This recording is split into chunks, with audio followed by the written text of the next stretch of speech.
Assalamualaikum warahmatullahi wabarakatuh. Perkenalkan, nama saya Gusti Musa Farazan, mahasiswa dari Universitas Bona Perjuangan Karawang, Fakultas Ilmu Komputer, Prodi Sistem Informasi, angkatan tahun 2022, dari kelas SI 22B. Kali ini saya akan membahas sebuah materi tentang representasi audio, mata kuliah digital dan media baru. Baik, yang pertama di sini ada representasi audio, yaitu pengertiannya itu adalah sebuah gelombang suara analog yang tidak bisa atau tidak dapat langsung direpresentasikan kepada komputer. Lalu bunyi yang terjadi secara berkelanjutan dikarenakan adanya gelombang analog. Untuk merubah gelombang analog ke dalam komputer bisa dilakukan dengan cara digitalisasi gelombang analog. Lalu selanjutnya ada analog to digital converter. Itu mengubah amplitude sebuah gelombang ke dalam satuan waktu interval, samples, sehingga menghasilkan representasi digital dan juga dari suara. Lalu komputer mengukur amplitude pada satuan waktu tertentu untuk menghasilkan sejumlah angka. Dan tiap satuan pengukuran ini biasanya dinamakan dengan sample. Baik, selanjutnya ada frekuensi. 3 frekuensi yang biasanya sering digunakan dalam multimedia itu adalah kualitas dari CD, yang biasanya itu 44,1 kHz, lalu 22,005 kHz, dan 11,025 kHz. Lalu ukuran sampelnya itu 8 bit dan juga 16 bit. Semakin besar ukuran dari sebuah sampel, semakin baik data yang mendeskripsikan suara tersebut. Lalu ukuran sampel 8 bit biasanya menyediakan 256 unit untuk mendeskripsikan range dinamis atau amplitude, yaitu level suara dalam satuan waktu dari potongan suara yang ditangkap. Selanjutnya, di sini ada analog to digital conversion. Itu adalah proses mengubah sebuah amplitude gelombang bunyi ke dalam satuan waktu interval tertentu yang disebut juga dengan sampling, sehingga menghasilkan representasi digital dari sebuah suara.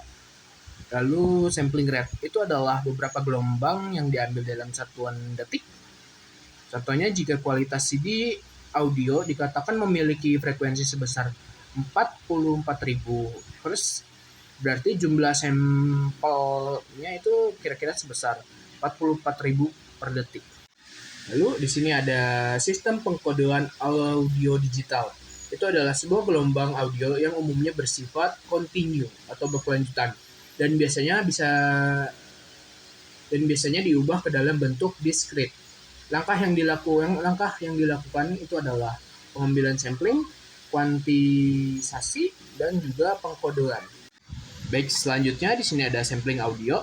Itu adalah proses mengambil sampel, potongan kecil dari sinyal audio analog pada interval satuan waktu tertentu untuk menghasilkan sebuah representasi digital dari audio tersebut.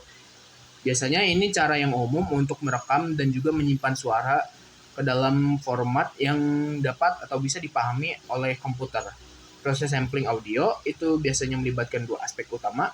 Yang pertama itu frekuensi sampling, dan juga kedua itu adalah kedalaman bit. Yang pertama, frekuensi sampling biasanya mengacu pada berapa kali per detik sampel audio diambil. Frekuensi sampling ini diukur dalam satuan hertz. Semakin tinggi frekuensi sampling, semakin baik representasi digital dari sinyal audio tersebut. Biasanya standar umum untuk audio berkualitas tinggi itu adalah 44,1 atau 48 kHz, yang berarti itu adalah 44.100 atau 48.000 sampel diambil setiap detik second. Lalu yang kedua, kedalaman bit. Ini mengukur berapa banyak bit yang digunakan untuk merekam setiap sampel audio. Semakin banyak bit, semakin besar dan rentang dinamis audio yang dapat direpresentasikan. Kedalaman bit umumnya itu termasuk 16 bit dan juga 24 bit. Baik, di sini ada contoh dari sampling yang mana ini sama seperti sebuah gelombang air. Eh, Ketika melakukan sampling gelombang dengan ADC, terdapat sebuah dua kendali. Yang pertama itu sampling rate dan juga sampling precision. Sampling rate itu adalah berapa banyak sampel yang diambil per detiknya. Sedangkan untuk sampling precision itu berapa banyak perbedaan gradasi atau level kuantisasi yang mungkin dapat atau ketika mengambil sampel. Proses sampling itu adalah proses di mana mengubah sinyal analog yang berbentuk sinyal waktu kontinu menjadi sebuah sinyal waktu diskrit. Untuk mendapatkan sinyal waktu diskrit yang mampu mewakili sifat asli dari sinyal tersebut, proses sampling harus memenuhi syarat dari Nyquist. Yaitu syaratnya adalah apabila proses sampling tidak sesuai dengan syarat Nyquist, maka akan terjadi aliasing sinyal. Aliasing itu adalah sebuah proses di mana sinyal waktu diskrit yang dihasilkan memiliki frekuensi yang sangat berbeda dengan sinyal aslinya, sehingga tidak bisa mewakili sifat dari sinyal tersebut. Tadi syarat dari Nyquist itu adalah frekuensi sampling harus 2 kali lebih besar daripada frekuensi maksimum sinyal yang akan disampling. Jika frekuensi sampling kecil, maka dapat menghasilkan sesuatu yang disebut dengan aliasing tadi. Syarat dari Nyquist itu adalah Fs harus lebih besar daripada 2 Fi, yang mana Fs itu adalah frekuensi sinyal sampling dan Fi adalah frekuensi sinyal informasi yang akan disampel. Baik, karena F sama dengan 1 per T, maka dapat dituliskan bahwa Fs sama dengan 1 per Ts. Dengan Ts itu adalah periode sampling. Baik, di sini ada contoh dari sampling yang mana diketahui pada soal Fs sama dengan 6 dan rumus dari Ts seperti tadi adalah 1 per Fs, jadi 1 per 6 sama dengan 0,16 second. Oke, baik, selanjutnya ada konvolusi.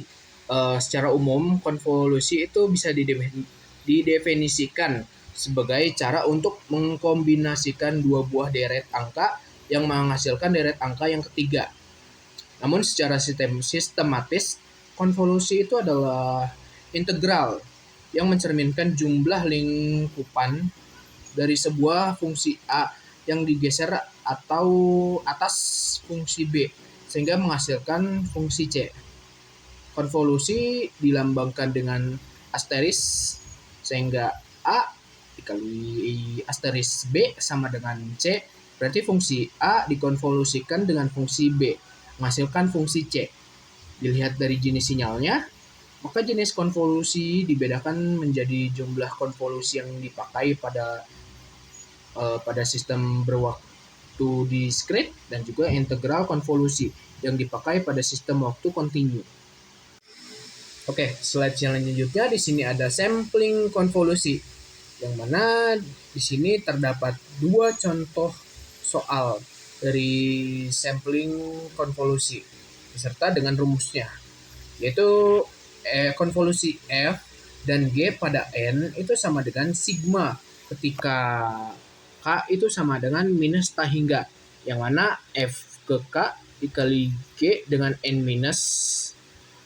Lalu soalnya di sini adalah F ke N itu sama dengan sinyal F ke N itu sama dengan 1, 2, 3, 4, 5, 6. Sedangkan untuk sinyal G ke N itu sama dengan 0,5, 1, 1,5, 2, 2,5, dan juga 3. Nah, di sini G itu adalah setengah dari F. Selanjutnya di sini ada jawabannya, yaitu ketika N itu sama dengan 0, maka konvolusi F dan G ke 0 itu sama dengan 1 dikali 0,5, yang mana sama dengan 0,5. Lalu ketika N sama dengan 1, maka konvolusi F dan G ke 1 itu sama dengan 1 dikali 1 ditambah 2 dikali 0,5. Sama dengan 1 plus 1 itu sama dengan 2. Lalu N sama dengan 2 ke konvolusi F dan juga G ke 2 itu sama dengan 1 dikali 1,5 ditambah 2 dikali 1 ditambah 3 kali 0,5, yang mana hasilnya di sini adalah 5. Lalu N sama dengan 3, yang mana F konvolusi dari konvolusi F dan G ke 3 sama dengan 1 dikali 2 plus 2 dikali 1,5 ditambah 3 dikali 1 ditambah 4 dikali 0,5 sama dengan hasilnya adalah 10. Dan N sama dengan 4, konvolusi dari F dan G ke 4, yang sama dengan 1 dikali 2,5 ditambah 2 dikali 2 ditambah 3 dikali 1,5 ditambah 4 dikali 2 ditambah 5 dikali 0,5 sama dengan hasilnya adalah 21,5. Dan N sama dengan 5, itu adalah konvolusi dari dan konvolusi F dan G ke 5, itu sama dengan 1 kali 3, 2 kali 2,5, 3 kali 2, 4 kali 1,5, 5 kali 2, dan 6 dikali 0,5. Yang mana hasilnya itu adalah 33. Maka hasil konvolusi dari F dan G dari kedua sinyal F ke N dan juga G ke N itu adalah konvolusi F dan G itu sama dengan konvolusi F dan G itu sama dengan 0,5, lalu 2,5, lalu 0,5, 2, 5, 10, 21,5, dan 33. Baik, mungkin sekian presentasi dari saya. Mohon maaf apabila ada kesalahan kata. Wabillahi taufik wal hidayah. Assalamualaikum warahmatullahi wabarakatuh. Sekian, terima kasih.